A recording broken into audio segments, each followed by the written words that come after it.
Bonjour tout le monde! Today's video is a little different. Usually here on We in France, I make videos about some aspect of life abroad in France as an American, or about French culture or travel and things like that. So if that's what you came for, I invite you to please come back another day, come back for my next video, because today, instead, I'm gonna be shifting gears a bit with a personal update. You know, no fancy edits. I just wanna get my thoughts out and publish this. So, deep breath. As many of you know, my mom, Christine, passed away last year, and many of you left really beautiful comments and reached out to me personally, which is so appreciated. You have no idea how much that means to me, so thank you, merci. And because so many of you have connected with me on a personal level, and you've gotten to know me, the person, yes, there's a person behind this channel, I figured today was a good day for me to kind of wind down a little and give you that personal update. So I just want to dive in. Now, if you've been following me for a while, you follow the blog, you know that October 4th, 2021, it was the worst day of my life. And even talking about it, like, I feel shaky, so bear with me if I'm not my usual self here. It's really hard stuff to talk about. But today marks 1 year since my mom died. And they say at that year mark that grief starts to lessen, or at least change. You know, has the grief lifted? Have things gotten easier for me? Does time heal? I'm gonna get to all that. And I don't know how I should, you know, say what I want to say. I'm kind of stressing about that, so I'm just going to keep talking. Thank you again for being here for this one. And if you are new here, I have a blog called We in France as well, where I've shared a lot of personal stuff about grief and just stuff that I've been going through since all of this happened. So definitely check those links down in the description to get more context here. And you know, we feel less alone, at least I do, knowing that I'm not the only one going through something hard. And many of you have told me that my writing over on the blog about grief and just opening up like this, it's helped you in some way. So that's why I'm doing it. Here we are. I want to just continue with that, and maybe you can relate. I hope you can't, but if you can, I hope maybe some of this is validating for you. So yeah, like I said, it's been exactly 1 year since we lost my mom, and it's been 7 months since we lost our beloved dog, Dagny. She's always behind me here in the photos. She died on March 5th, 2022 at age 10, and almost exactly 5 months to the day after losing my mom. And both of these dates, I feel like they're like etched into my heart and soul, kind of like a tattoo I never wanted, you know? And, you know, for anyone curious, my mom did die of cancer.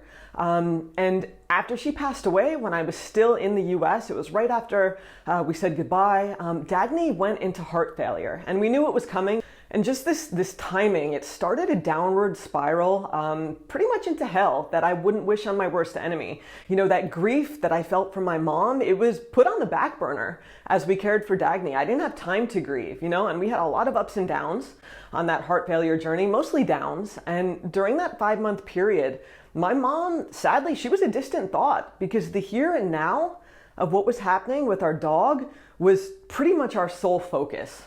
And to be honest with you, I never slept more than a couple of hours per night, often interrupted, and on the floor in our family room with Dagny. My anxiety was at an all-time high. I was always scared if something would happen at 3 a.m., if I knew what to do, if I could do the right thing, if we'd help her in time, or if we couldn't.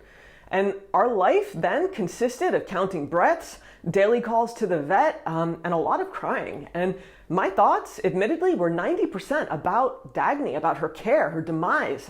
If we could live without her, it was suffocating. And for anyone who's loved a dog deeply, I know you'll relate to this. Dagny was our child. And I know sometimes people scoff at that, but you know, bear with me. She was never just a dog. You know, she was by my side from day one in France. She traveled with us. Everything I know about France had Dagny by my side. She was an animal who was loved so deeply. And I love you, Dagny. I miss you so, so much. And I know I will for the rest of my life. So deep breath. And it truly wasn't until Dagny passed away that I allowed myself to fully grieve. It was like the floodgates opened. So while my mom died a year ago to the day today, I mentally feel like I'm at the 7-month mark, and I experienced all that grief together. And it's been hard, a real hell of a time. I don't want to minimize that. And I'm not telling you this for sympathy. Let me be clear on that. But you know, there is a person behind this channel, and I wanted to fill you in on just how things have been.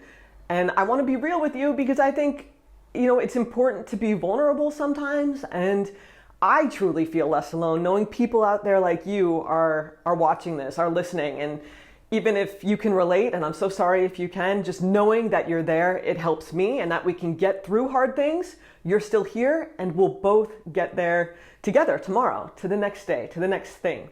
So to tackle the questions, has the grief lifted? Not exactly, it's changed, and I'll get to that. Have things gotten easier? Yeah, some things. And does time heal? That's the big one, and I think it does. It does heal to an extent. I think that's true. Does it heal completely? Of course not. Does it make you forget? Definitely not. But I think the most important thing about time is it puts distance between you and that pain. And sometimes distance is like a little win that I'm so happy to take. It's like, yes, okay, it feels less today. You know, the grief is there, but that distance insulates pain in a way that makes the day-to-day more manageable. And I also think distraction helps to create that distance. You know, as someone who hates being busy, I hate being busy. I've sure done a lot this year, and that was on purpose, and the healing part of that should not be underestimated. You know, physically forcing yourself to focus on something else, you know, other than just crying in pain. I think that's really important, you know, even if it's just a mental shift, you know. And so those two things, time and distraction, I think have been really integral in the healing journey, if you will.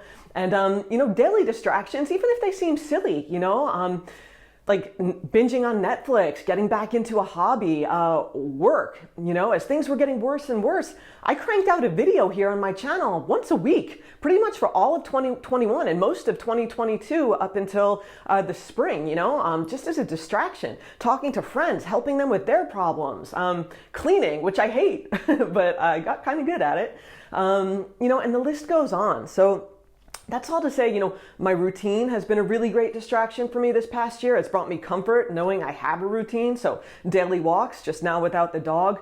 Red light therapy, if you don't know what that is, there's a link below. Also my fitness routine. I love Les Mills On Demand and my Peloton apps. They were, you know, saviors during the pandemic. And fitness has always been really important to me, so if you kind of are in a rut with that or you want to get started, I do have a 30-day link for a free trial for Les Mills, so that's no strings attached. Check it out below if you think it would help you. There's more on that down there. But I also need to emphasize here that the support from loved ones and speaking to a therapist have also been amazing.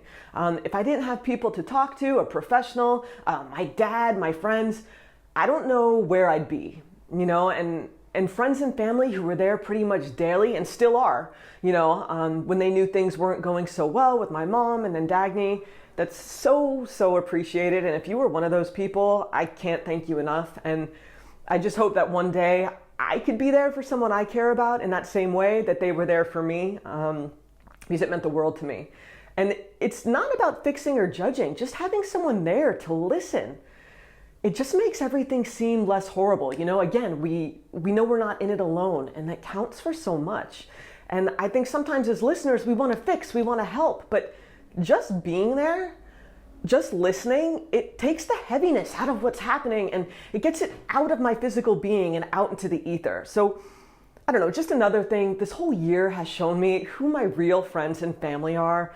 And it's crazy how a few deaths can bring out people's true colors sometimes and intentions. And I guess I kind of culled the crop in a sense. And, you know, a bad part of that is just, you know, the silence from people has been deafening. Sometimes you think someone's going to be there to help you and they're not. And while I don't think anyone means to hurt anyone else, I know what it feels like to have people kind of drop the ball and drop off your radar when you need them the most. So I don't know. And I've also learned, of course, what feels good on the receiving end, what kind of support actually helps and what makes everything feel worse. So it's kind of been a lesson to me to know what to do next time someone close to me experiences a loss or even an acquaintance. You know what feels good on that receiving end. And I guess I've also come to learn that, you know, we have to feel our feelings. We can't bury them away. They will bubble up, you know, and we have to take time to work through that grief. And it's not something to hide away from or be ashamed of and pretend it doesn't exist. Grief is an extension of love. And that's beautiful. You know, we all deal with grief differently and on a different timeline. I'm choosing to be open with you, you know, but one thing is for sure, we don't magically one day just get to the other side of grief and all that unpleasantness and sadness is gone just like that. And it's not like that. And the best metaphor I can give you, what it's felt like to me is that kind of like we're wearing an extra layer on our body that we carry around with us, but that no one sees. It's kind of like an invisible coat, in a sense, just a coat that no one sees, that you're always wearing. And some of the time, it's a light windbreaker. It's nothing, really thin, and you don't even know it's on. And then other times, it's a really heavy Canadian goose down winter coat that you can't ignore that coat anymore because it's hot and it's bulky and you don't want to be wearing this Canadian goose in the summer, you know what I mean? And a lot of times, you could feel very normal, happy even, life goes on. But sometimes we notice that layer, that coat, that grief. And it's okay to acknowledge it and think about it because now it's part of our story, it's part of our being, and we just learn how to keep going, knowing it's forever attached to us, So, I work, I go about my day, I laugh, I still have fun, I enjoy life, and I'm totally normal, on the outside. No one knows anything's like wrong, just by talking to me. I don't have complicated grief. I get out of bed, I do all the things that we do as adults. I don't walk around crying much, or ever, in public. But, that coat, that invisible coat is always with me at some level. And I kind of look at it as kind of like a foundational sadness that's now like enmeshed with who I am in a way, an unhealed crater in my heart and a longing for what was. I know, the truth is, I know that none of the happy moments, which there will be many of in my future, will include my mom or my dog. And that's a lot to take. It's just the reality of the new situation. And I will never accept how my loved ones suffered and died, but I have to acknowledge that they're gone and they're never coming back. And sometimes I fight that mentally in vain, but the mind is a funny thing. And half the time I forget that my mom and Dagny are gone. For a split second in the morning, I'll think Dagny's in bed with us. And, without my glasses on, I can't see anything. I sometimes mistake like my dark clothes on the floor, like a piece of furniture that's her, in the corner. And I'm like, no, that's not her. And, I snap back to reality, or like I think I want to text my mom. And then I'm like, oh God, I can't text my mom, and maybe one day that'll stop happening. In a way, I don't want that to stop happening. I said distance has helped me and the grief has changed, but it also makes me feel further away from my loved one, as time goes on. Just the other day, I told Tom, I was crying. I said, I don't remember how I used to put Dagny's harness on. Was it from the front? Did I kneel down? Did I do one paw at a time? Did I pick her up, the left, the right? I don't even know. And it made me really sad. I almost forgot how my mom laughed. And I watched a video I took, and my mom would always say the word sharp, like, oh, he looks sharp in that suit. So like I try to use vocabulary, although it's dated a little bit, just to remember the things that my mom said. And, yeah, I'm scared more people will die, like the loved ones who passed away just before my mom died that were heartbreaking and that I haven't spoken about publicly. There were more. And to be honest, just losing Dagny almost after my mom was almost harder than losing my mom. And it's not because I loved my mom any less. No. It's because Dagny was physically by my side here in France for 10 years, day in and day out. It's her physical presence in our house, in our bed, on our couch, in our life. It was 24/7. And that is so missed and noticed like a whole. And of course, I miss my mom like crazy too. It's a different kind of grief. It's a different kind of love. But when I moved to France, I was already an adult. So my mom never lived in my physical space here. So like I feel the loss the most for my mom when I go out to walk now, because I used to call my parents every day in the afternoon when I'd walk Dagny. Now I just call my dad, and it's been kind of funny when the losses hit you the most. I hear songs and I'll think of my mom, or someone will say a certain word and I'll think of my mom, or I'll see something and remember when I did that with my mom. And I think I miss my mom the most when I'm in Florida or New Jersey, where I grew up, and we made so many memories together. And I miss her when I start thinking too much. So again, distraction, right?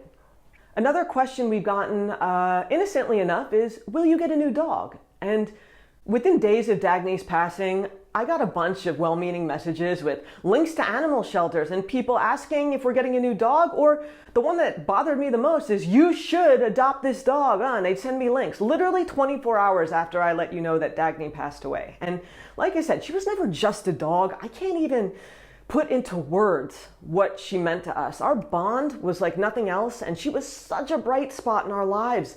I loved her as much as I love my family, as much as I love Tom, as much as I love myself, you know. She was everything. She was family. And while my relationship with my dog was, of course, different than the one I have with my husband or myself or my mom, love is love, right? And that loss is deep. So long story short, no, I don't think we'll be getting a new dog. Definitely not now, probably never. Dagny isn't replaceable, certainly not in my heart. She'll always have a piece of my heart, and we are still deep in grief. You know, getting a new dog, it's not the right choice for everyone. And honestly, we're just trying to enjoy the freedom of not having a dog, both mentally and physically. You know, dogs require a lot of care, and we were her caretaker for 10 years. And, you know, I have to say, I don't worry about her anymore. And the anxiety, which hit me hardest in my chest, it finally lifted after years, the day after we said goodbye to Dagny, and I could finally breathe. And I have to say, for mental health reasons, I don't think I could handle another dog. Definitely not right now. So that's all I'll say on that. And if you understand, you understand. And if you don't, just please be kind in the comments. I'll leave that there. What else? A few of you have asked how the cremation diamond process is going with Eternova. I made an entire video on how I'm honoring my mom and what I think is the most beautiful way. I'll link to that here for more if you didn't catch that video. And the answer is it's going well. I get regular video updates from Eternova. Right now, my mom's ashes, the carbon's been extracted and it's been in the growing stage now for a while. It's going to take several more months. It takes a little over a year. Depending on the size and the kind of the diamond you're making. So right now I'm just enjoying the ride. It's a good distraction. And I want to close this video just saying that I know I'll be okay. You know, grief is something I'll be working through for years. I'm forever changed. That's the truth. And I wish my loved ones were still alive and in good health, but they aren't. And I know I can't change that, so I'm learning to adapt, and I find joys along the way. You know, I love making videos for you guys. I love all the things we do here in France. I love visiting family, and I'm just trying to honor my loved ones' memories as best I can, one day at a time, and taking it easy on myself, you know? Just for the record out there, if you're struggling right now, I want to emphasize there are many joys in life, and we just need to figure out a way to keep going. And if today is hard for you, figure out a way to get to tomorrow. You know, that's a lot of what I've had to do. And now my head is calm and clear, and I continue the best I can. So thank you again for your support today, back then, always, in the future. If you're going through something now, hang in there. I'm rooting for you. I'm here for you. And that's really all I wanted to talk to you about today. So again, merci. Thank you for being here. And I'll see you back here on We in France soon. Salut.